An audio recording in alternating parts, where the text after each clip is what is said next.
Hello students, my name is Sahadev Kumar Sharma. I am from Success Mantra Educare Jalandhar Punjab India से। Dear students, आज हम बात करने जा रहे हैं एक बहुत ही स्पेशल सेशन की जो मैं आपको अपने साथ में करवाऊंगा और इसका ये आइल्स बुक 14 से लिया गया हुआ पैराग्राफ 3 है ये, और इसमें राइटर्स मैच है। तो आज मैं आपको सिखाऊंगा ये राइटर्स मैच कैसे किए जाते हैं, इनकी जो बेसिक टेक्निक है वो कैसे होती है। ये कोई बहुत ज़्यादा मुश्किल काम नहीं है, एक नॉर्मल स्टूडेंट भी इजीली इनको ढूंढ सकता है अगर आपने थोड़ी सी बेसिक प्रेपरेशन है वो आपने अगर कर रखी है तो आइए सबसे पहले ऐसे क्वेश्चंस को आपने कैसे हैंडल करना है, राइट। तो आइए टाइम नहीं वेस्ट करते, वीडियो शुरू करते हैं। सबसे पहले जो मेरे हिसाब से जो स्ट्रेटजी है, आपको इसके जो कीवर्ड्स हैं उनको अच्छा से पढ़ लेना चाहिए, अंडरस्टैंड कर लेना चाहिए सबसे पहले। तो फर्स्ट क्वेश्चन क्या ये बोल रहा है 27, play can be divided, okay, can be divided into number of separate categories. तो ये जो क्वेश्चन है ये आपकी कुछ चीज़ों को ये डिवाइड कर रहा है डिफरेंट कैटेगरीज में, राइट। तो ज़रूरी नहीं है हमें इनके सिनोनिम्स ही मिलने वाले हैं, ऐसा क्वेश्चन तो डायरेक्ट हमें मिलना नहीं, ना तो ये येस नो ट्रू वाला भी हमें डायरेक्ट क्वेश्चन ये मिल जाएगा, राइट। तो हम इस चीज़ को दिमाग में रखें, भी इस क्वेश्चन को अंडरस्टैंड करना है। तो जो 27th क्वेश्चन जिसका भी ये आंसर है वो ये बता रहा है भी जितने भी मतलब कोई प्लेज करेंगे पैराग्राफ में जिनको ये डिफरेंट कैटेगरीज में डिवाइड करेंगे, तो हमने ये चीज़ को दिमाग में रख के पढ़ना है, ओके। नेक्स्ट बोला adults intended goals affect how they play with children. तो अडल्ट्स का कुछ गोल्स होते हैं, तो जब वो बच्चों के साथ में खेलते हैं, तो जब भी कोई अडल्ट किसी बच्चे के साथ में खेलता है तो उसका कोई ना कोई ऑब्जेक्टिव होता है, उसका कोई ना कोई गोल होता है, वो चीज़ हमें अपने माइंड में रखनी है। दैट मीन्स जिसका भी ये आंसर होगा तो वो कुछ अडल्ट्स की बात करेगा, और अडल्ट्स की बात नहीं करेगा, वो अडल्ट्स उस समय बच्चों के साथ में भी खेलेंगे, तब जाकर वो सिस्टम में सेट होगा, ओके। तो थर्ड वाला क्या है combining work with play may be best way for the children to learn. अब कंबाइनिंग वर्क, एक तो वो वर्क करेगा और उसको प्ले के साथ में वो मिक्स करेगा, तो वो क्या बन जाएगा बेस्ट वे टू लर्न। तो इस पर्टिकुलर क्वेश्चन में हमें 2-3 फैक्टर्स इंपॉर्टेंट जो दिमाग में रखने हैं भी। वर्क और प्ले को दोनों को कंबाइन करेगा ये कोई ना कोई ऐसा राइटर है जो वर्क और प्ले को दोनों को कंबाइन करके ये बोलेगा भी अगर चिल्ड्रन ने लर्निंग करनी है तो वो उसका बेस्ट मेथड है। डियर स्टूडेंट्स, अगर हम इस तरह से क्वेश्चंस को समझ के करते हैं तब जाकर हमारे रीडिंग में बहुत अच्छे बैंड्स आते हैं। अदरवाइज मतलब कोई ऐसी टिप और ट्रिक, कोई बहुत बड़ी मतलब कोई बहुत बड़ा फार्मूला नहीं है कि जिसको आप बिना पढ़े लगा लें और आप पास हो जाएं। अगर कुछ बहुत बड़े बड़े अच्छे अच्छे टीचर्स जो ये क्लेम करते हैं कि हम एक टिप देंगे, आपको एक वर्ड पढ़ने की ज़रूरत है, सारा हो जाएगा, तो मुझे तो ऐसा नहीं लगता। मेरे भी स्टूडेंट्स पढ़ते हैं, पास होते हैं, पर मैं सबको यही सलाह देता हूँ थोड़ा सा डीपली जाइए, तो आपको लर्निंग में मज़ा भी आएगा और आप अंडरस्टैंड भी बेटर करोगे। अभी तक अगर आपने मेरा चैनल नहीं सब्सक्राइब किया तो जरूर प्लीज़ ज़रूर करिए और वीडियो के लास्ट तक बने रहना, आपको बहुत अच्छी अच्छी टिप्स बताने वाला। अब जो फोर्थ है हमारे पास वो क्या बोल रहा है सर्टन एलिमेंट्स, मतलब कुछ एलिमेंट्स की बात करेगा of play are more significant than others. ये 2-3 चीज़ों को कुछ कंपेयर करेगा ये paragraph, right. Certain elements of play more significant, तो कुछ एलिमेंट है जो दूसरे एलिमेंट से वो ज़्यादातर ये इफेक्टिव हैं, ये ज़्यादा उनके यूज़फुल हैं, ओके। नेक्स्ट क्या बोल रहा है एक्टिविटीज़ कैन बी क्लासीफाइड, तो कुछ एक्टिविटी है उनको फिर क्लासीफाइड किया जा सकता है, किस बेस के ऊपर प्लेफुल फेयरनेस। अभी देखिए जो फर्स्ट क्वेश्चन था वो भी कैटेगरीज की बात कर रहा है, फिफ्थ क्वेश्चन भी कैटेगरी की बात कर रहा है। जब हम प्रैक्टिकली इसको करके दिखाऊंगा मैं आपको, तो ये दोनों जो ऑप्शंस हैं वो हमें कंफ्यूज कर सकती हैं। तो माय डियर स्टूडेंट्स, इससे पहले कि आप राइटर्स को मैच करो, आई रिक्वेस्ट भी पहले आप इन क्वेश्चंस को अंडरस्टैंड कर लें, फिर आपके लिए कुछ भी आंसर ढूंढना मुश्किल नहीं है, सारे के सारे क्वेश्चंस सामने आपके पड़े हुए होंगे। और इसको करने के लिए हार्डली आपको 2 या 3, 1.5 से 2 मिनट लगेगा। ये 5 क्वेश्चन है और आपने अब आगे बारी हमारी टेक्स्ट की। तो टेक्स्ट में हमें कुछ नहीं करना है, टेक्स्ट हम फटाफट उसको पढ़ते रहेंगे, उसको देखते रहेंगे, जहाँ जो राइटर का नाम आ गया है उसको हम थोड़ा सा अंडरलाइन करने की कोशिश करेंगे। हम इसको अभी फटाफट पढ़ेंगे, इधर हम आंखें पूरी घुमा रहे हैं, ठीक है। हम ये देख रहे हैं भी किस बंदे का कोई नाम तो नहीं आ रहा है, अभी तक पहले में किसी का नाम नहीं है, यूनाइटेड नेशंस की बात हुई है। ओके, चलो हमने इसको अंडरलाइन किया, किसी और पर्पस में काम आ जाएगा। उसके बाद हम आके घुमा रहे हैं, यहाँ पे आपके एक राइटर का नाम आ गया, देखिए पैरा 2 में। और मैं कुछ भी नहीं पढ़ रहा हूँ अभी मैं कुछ भी नहीं पढ़ रहा हूँ, कुछ भी अंडरस्टैंड करने की कोशिश नहीं कर रहा हूँ। मैं सिर्फ ये देख रहा हूँ कि वो बंदे का नाम कहाँ पे आया हुआ है, ताकि मैं एकदम उधर से पहुँच के उसको उठा सकूँ। ओके, तो सेकंड पैराग्राफ में मेरी आंखें फटाफट ढूंढ रही हैं, और पेंसिल साथ साथ में चलाया करिए, और आपकी आइज़ भी साथ साथ चलने रहनी, कोई भी वर्ड आपसा मिस ना हो जाए, कोई भी राइटर का नाम मिस ना हो जाए, तो वो हमारा नुकसान करके जाएगा वो चीज़। ठीक है, उस चीज़ को आपने ध्यान रखना है। ओके, अब ये तीसरा पैराग्राफ स्टार्ट हो गया, तो तीसरे पैराग्राफ में भी कुछ नहीं हमें मिला। ओके, यहाँ पे मुझे कुछ दिख रहा है, ये मिलर वगैरह का नाम आ गया, वेरी गुड। ये रूबिन का नाम आ गया, एक और हमें मिल गया। फिर हमें नेक्स्ट पढ़ना, हाँ, प्ले स्टोर्ट ब्राउन का नाम आ गया, ये हमें कुछ मिल गया है। फिर इसके बाद में ये टिपेट का नाम आ गया, ये फिर रूबिन का नाम आ गया। अब देखिए यहाँ पे इंपॉर्टेंट चीज़ है, रूबिन यहाँ भी है, रूबिन यहाँ भी है। इस चीज़ को आप गारंटी लेके मत चलना कि वो एक जो नाम है वो आपका एक ही बार आएगा, ऐसा कुछ नहीं होता है। कई बार वो नाम 2-2, 3-3, 4-4 बार भी आता है। अगर हम थोड़े से लकी हैं तो वो नाम एक ही बार आएगा, राइट। तो इस चीज़ को अपने ध्यान रखना कि अगर वो नाम 2 बार आ गया तो हमें दोनों जगह पे जाके उस चीज़ को पढ़ना पड़ेगा। अब हमारे पास एक नाम आया, 2 आ गया, तीसरा आ गया, चौथा, पांचवा और छठा आ गया, राइट। अब हम इसके दूसरे पेज में देखेंगे और फटाफट उसको भाग के इसकी स्कैनिंग कर देंगे। ठीक है, अब ये स्कैनिंग में अब क्या है, ये पैराग्राफ हमारा फिर स्टार्ट हो गया। यहाँ से हमने फिर घुमाया हाथ, यहाँ पे फिर रूबिन एंड उसके कोलीग्स की बात हो गई है। ओके, यहाँ पे फेल्गिनी आ गया है। ओके, फिर हम थोड़ा सा और आगे जाते हैं, यहाँ गॉडमैन आ गया है 1994 का। ओके, फिर उसके बाद में हम दौड़ते दौड़ते यहाँ पे फिशर आ गया है, इट्स ओके, है ना। ये यहाँ पे फिर एक आ गया है। ओके, तो फिर यहाँ करते करते यहाँ पे एक आ गया है। तो ले दे के हमारे पास यही बचे हैं। अब जो भी हमारा आंसर है डेफिनेटली इन्हीं के आसपास में होगा। अब मैं ये बताइए, अब रूबिन को मैं क्यों उठाऊंगा? रूबिन 3 जगह पे आया हुआ है ना। तो मैं किसी ऐसे को उठाऊंगा तो जो उसने मतलब बिल्कुल सिंपल सी बात की है और वो एक ही जगह पे आया, ये भी एक स्ट्रैटेजी है। इसलिए मैं बोल रहा हूँ कि वीडियो के अंत तक बने रहिए, कुछ ना कुछ आपको अच्छा सीखने को मिलेगा। अब क्वेश्चन आता है, हमने ये भी चीज़ें अंडरलाइन कर रखी हैं, हमने राइटर्स को भी अंडरलाइन कर लिया, अब करें तो क्या करें, राइट। तो हम स्टार्टिंग में पढ़ना शुरू कर लेंगे। जो राइटर पहले मिलेगा हम उसको ध्यान से पढ़ेंगे, उसको अंडरस्टैंड करेंगे। अगर वो कुछ उसकी कोई बात मिलती है तो ठीक है, नहीं तो नहीं मिलेगी तो नहीं मिलेगी, कोई बात नहीं, हम थोड़ा सा आगे चल देंगे। ओके, अब एकेंड ने कोई बात बोली है, राइट। एकेंड ने क्या बोला है, today children play 8 hours, children play 8 hours less each week than their counterparts did.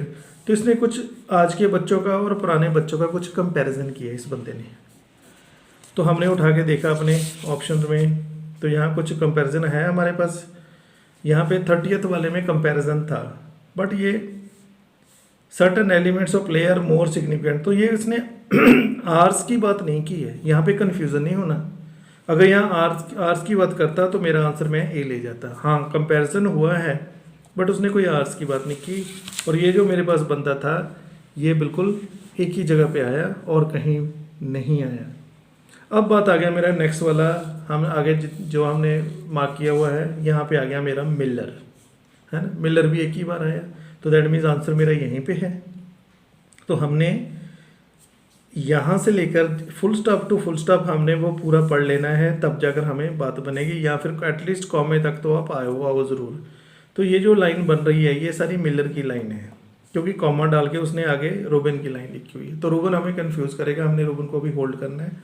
हमने क्या करना है, अब ये क्या बोला है, definitions range from discrete descriptions of various types, see the word, various types of play such as physical, construction, language, symbolic play. तो ये 4 तरह के प्लेस की बात कर रहा है। क्या क्या? फिजिकल प्ले हो सकता है, कंस्ट्रक्शन प्ले हो सकता है, लैंग्वेज प्ले हो सकता है और सिंबॉलिक प्ले हो सकता है। दैट मीन्स इसने डिफरेंट टाइप्स की बात की है। किसने? मिलर और एल्मोन ने। अब हम देखें कि डिफरेंट कैटेगरीज की बात थी। वेरी गुड, ये देखिए पहला आंसर आपको मिल गया। वहाँ वो टाइप्स की बात कर रही है, कहता है play can be divided into number of separate categories. ये एस लगा हुआ है, मैं अपने हर वीडियो में बोलता हूँ एस पे ऊपर ज़रूर ध्यान दीजिए। तो ये कैटेगरीज है, दैट मीन्स एक से ज़्यादा कैटेगरीज है, और इस बंदे ने हमें पैराग्राफ में 4 कैटेगरीज दी हैं। इसको मैं ब्लाइंडली था आंसर बी ठोक दूंगा सीधा। क्यों? क्योंकि ये सीधा मेरी बात बन गई है यहाँ पे, राइट। तो हमें फर्स्ट आंसर मिल गया है। ओके, नेक्स्ट हम बात करते हैं स्टुअर्ट की, राइट। अब स्टुअर्ट भाई साहब क्या बोल रहे हैं, स्टुअर्ट का देखते हैं। स्टुअर्ट ने क्या बोला? स्टुअर्ट बोल रहा है the founder of national institute play has describe play as anything that spontaneously is done at own sake. तो ये बोला जब भी प्ले खेला जाता है तो वो स्पॉन्टेनियसली होता है, तो उसका वो अपने हिसाब से या अपने लिए ही किया जाता है।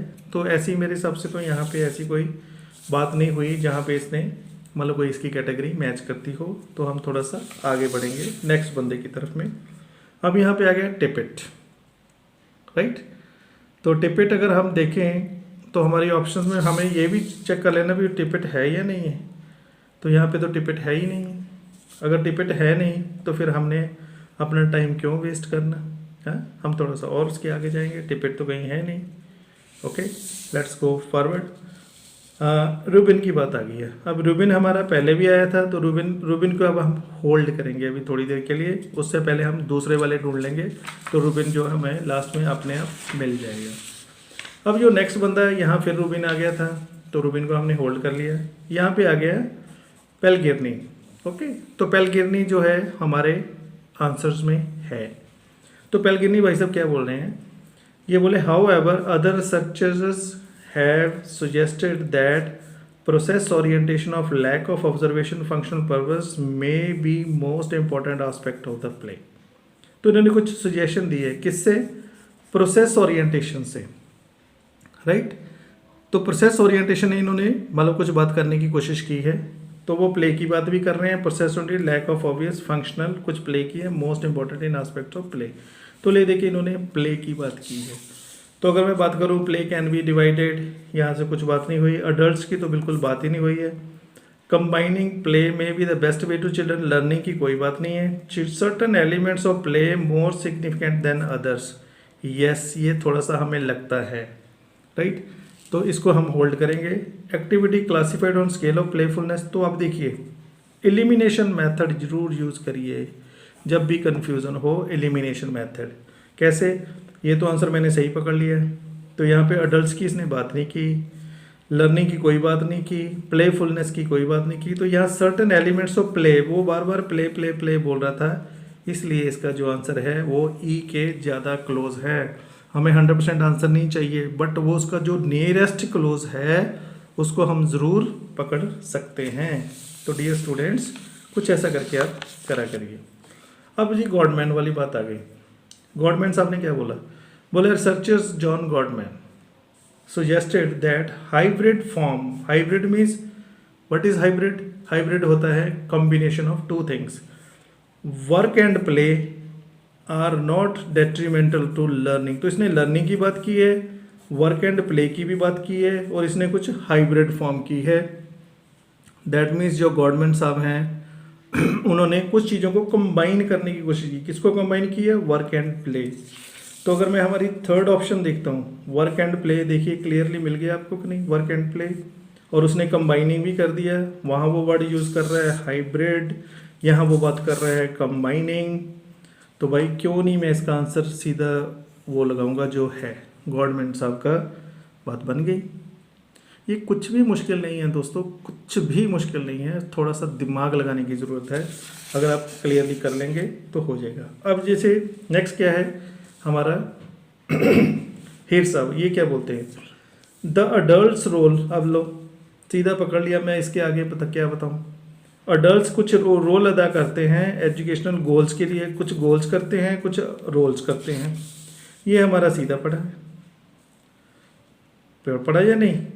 सर्टेन एलिमेंट्स प्ले, ये हमारा हो गया था। अडल्ट्स को हमारा अडल्ट्स मिल गया, गोल्स मिल गया, प्ले मिल गया। अब तीन तीन वर्ड मुझे मिल रहे हैं, तो मैं क्यों ना उसका आंसर सीधा सा वो लगा दूंगा जिस इस बंदे ने बोला है। किसने बोला है? हिरिश ने बोला है तो हीर ने बोला है, अब इसका आंसर मैं लगा दूंगा जी। तो डियर स्टूडेंट्स, कोई इसमें रॉकेट साइंस नहीं है। अडल्ट था, हमने कीवर्ड, गोल्स थे और प्ले थे। तो यहाँ भी अडल्ट्स है, रोल है, प्ले है, तीनों तो मुझे वर्ड मिल गए। इसके अलावा और किसी ने कोई बात ही नहीं की है, राइट। अब हमारे पास बचे थे रोबिन भाई। तो रोबिन साहब तीन तीन एस्पेक्ट्स को लेके चल रहे हैं, राइट।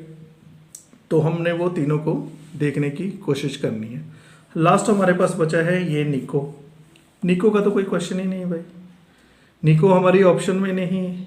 तो ऑप्शन में हमारी ऑप्शन में नहीं है, तो ले देके हमारे पास एक ही क्वेश्चन बचता है, दैट इज़ रूबिन।